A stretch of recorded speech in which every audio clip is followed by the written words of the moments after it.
أنا ضيعت سنين من عمري وأنا بذاكر، مش علشان غبي ولا مكسل، لكن علشان كنت بذاكر نفس المواد بنفس الطريقة، والحقيقة دي اكتشفتها متأخر جدا. ولو كنت عرفت اللي هقوله لك دلوقتي بدري كان زمان درجاتي مختلفة وحياتي مختلفة. وعلشان كده عاوز أسألك سؤال: ليه في مادة بتذاكرها بتجيب فيها درجات عالية ونفس طريقة المذاكرة بتضيع منك مادة تانية؟ وعشان كده في الفيديو ده هقول لك على أفضل طريقة مذاكرة لكل مادة، ومش بس كده، ده أنا كمان هقول لك على إزاي تذاكر أي مادة بطريقة تخليها تثبت في دماغك، وهقول لك ليه في طلبة أذكياء بيجيبوا درجات قليله وطلبه عاديين بيتفوقوا وبيكونوا من الاوائل. وهقول لك على سر بسيط لو عرفته زمان كان وفرت على نفس سنين من التعب والضغط اثناء المذاكره، والسر ده هيكون في اخر الفيديو. خليني بقى دلوقتي اقول لك انا كنت بعمل ايه في السنه. كنت بذاكر بجد واجتهاد ونفسي اجيب الدرجات النهائيه في كل ماده، واكتشفت طريقه مذاكره خلتني اجيب 60 من 60 في التاريخ و60 من 60 في الجغرافيا واقفل في علم النفس والفلسفه. لكن الطريقه دي فشلت فشل ذريع في اللغات، خسرت 10% من درجاتي في الانجليزي والفرنساوي واللغه العربيه. الطريقه بتاعتي كانت تنفع للمواد التخصصيه زي الكيمياء والفيزياء والتاريخ والجغرافيا، لكن مع اللغات لا. وعشان كده فضلت اتعلم واجرب، واكتشفت ان احنا اتعلمنا ازاي نذاكر لكن ما اتعلمناش ان كل ماده ليها طريقه مذاكره مختلفه، ودي اكبر كذبه صدقناها. وعشان كده هقول لك على 3 انواع كل المواد اللي احنا بندرسها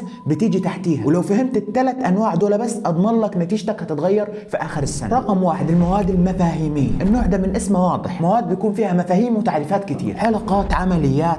دول زي ايه؟ الاحياء، الكيمياء، الفيزياء، يعني العلوم وعلم النفس. ازاي هنذاكر المواد دي؟ ب3 اجزاء. اول حاجه الحفظ. في حاجات في المواد دي لازم تحفظها غصب عنك، زي في الاحياء مراحل التنفس الخلوي، تعريف الدي ان ايه، الكيمياء المركبات وخواص العناصر، الفيزياء القوانين بتاعه نيوتن. لكن الغلط اللي بيقع فيه 90% من الطلبه انك بتفضل تقرا وتعيد وتزيد في المعلومه، وبعد ما تقرا الكتاب توقف، ودي طريقه غلط. الطريقه الصح اللي كنت بستخدمها الفلاش كارد، تكتب سؤال في ناحيه والاجابه في ناحيه ثانيه. يعني مثلا هتكتب في ورقه سؤال ما هي الميتوكوندريا، والورقه الثانيه هتكتب فيها الاجابه انتاج الطاقه، مش اعاده معلومات ولا تلوين ولا تحديد. هتعمل كده وتفضل تراجع وتكرر في الورقه دي، انت وبتاكل، انت وفي الحمام، انت وفي المواصلات. ثاني حاجه بقى الفهم، ودي المشكله اللي انا شخصيا وقعت فيها. بحاول احفظ من غير فهم، الحفظ لوحده مش كفايه، لازم تفهم، والفهم ده هو اللي هيثبت الحفظ في دماغك، وكمان بيخلي الحفظ اسهل واسرع. يعني مثلا لو حفظت مراحل تصنيع البروتين من غير ما تفهم هتنسى بسرعه، لكن لو فهمت الام ار ان اي وازاي المعلومه بتطلع من النواه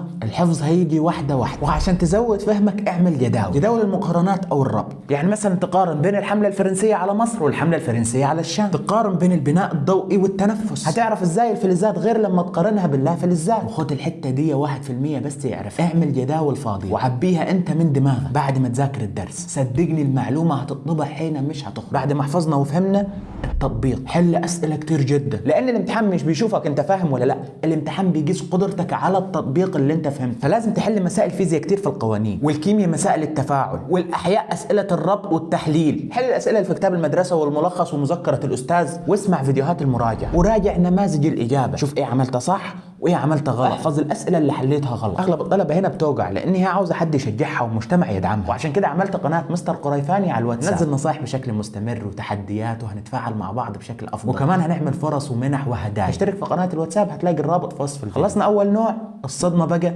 ان الطريقه دي تنفعش مع كل المواد. في مواد تاني لو حاولت تحفظها هتغرق، زي الرياضه واللغات. وده النوع الثاني، المواد التطبيقيه او المهاراتيه او التقنيه، كلهم يندرجوا في نفس الخط. الرياضه، الهندسه، انجليزي، عربي، فرنساوي، مواد مش عاوزاك تحفظ، عاوزاك تعمل وتمارس، مش حفظ وخلاص. في ثالثه اعدادي جبت 8 من 15 في الهندسه، مع ان انا كنت مقفل في باقي المواد، وعشان كده الترم الثاني تحديت نفسي وجبت 14.5 من 15، وده بعد ما غيرت الطريقه. في ثالثه ثانوي جبت درجات قليله في اللغات زي ما قلت لك، لكن لما كنت في امتحانات تمهيد الماجستير قفلت في ماده اللغه الانجليزيه. وهنا سر، لو تعلمت زمان كان حياتي اتغيرت، كان زماني من اوائل الجمهوريه. طريقه مذاكرتها تكرار ثم تكرار ثم تكرار، تحل مسائل وتغلط وتعرف ليه غلط وتصلح من نفسك. مخك مع الوقت بيبني طريق والشبكات هتتوصل مع بعض. الرياضه مش عاوزاك تكتب تعبير عن نظريه فيثاغورس ولا تفهم ازاي جت النظريه، عايزاك تحل طريقه بنفس القانون، تحل مسائل اكتر، مخك يتعود ويبتدي مستواك يعلى. وده سر ان الناس الشاطره في الرياضيات مش موهوبه ولا اتولدت كده، ده مع التدريب المستمر. اللغات القواعد مش هتثبت في دماغك غير لما تحل جرامر كتير، تقرا وتسمع وتتعود. وهنا في نقطة مهمة جدا ركز معايا فيها، عايز افهم زي الرياضة ليه قسمنا دي على دي، ليه استخدمنا القانون ده هنا. وعشان كده شوف فيديوهات شرح كتير وشوف مدرس بيحل بصوت عالي، افهم الخطوات قبل ما تحفظها. وكذلك قواعد اللغة الإنجليزية، سمعت شرح المدرس استزيد من اليوتيوب، عندك أحمد أبو زيد وإبراهيم عادل، الاثنين عباقرة في شرح القواعد. أنا مشكلتي ما كانش معايا موبايل لغاية أولى جامعة، وما كانش أصلا معايا حساب على يوتيوب، فده عذري. لكن أنت إيه عذرك؟ اجتهد شوية وما تضيعش وقت. أنا عارف إن الموبايل عاوز انضباط كتير، وهنا المشكلة اللي بيوقع فيها أغلب الطلبة، الانضباط والتركيز. وعشان كده أنا عملت خدمة اسمها نادي الطالب الأول، بعمل لك خطة مذاكرة مناسبة ليك ولأهدافك والمشاكل، وفي كوتشز بيتابعوا معاك وصلت لفين أول بأول، ومجتمع فيه تحديات وجوائز، وكل ده بتمن حصة في السنة. فلو عاوز تنضم هتلاقي رقم الواتساب في وصف الفيديو. ثالث وآخر نوع المواد التحليلية، زي تاريخ، فلسفة، اقتصاد، أدب، عربي، جغرافيا، إنجليزي. ركز معايا لأن المواد دي فيها مقالات، والسر هنا في إن أنت تبني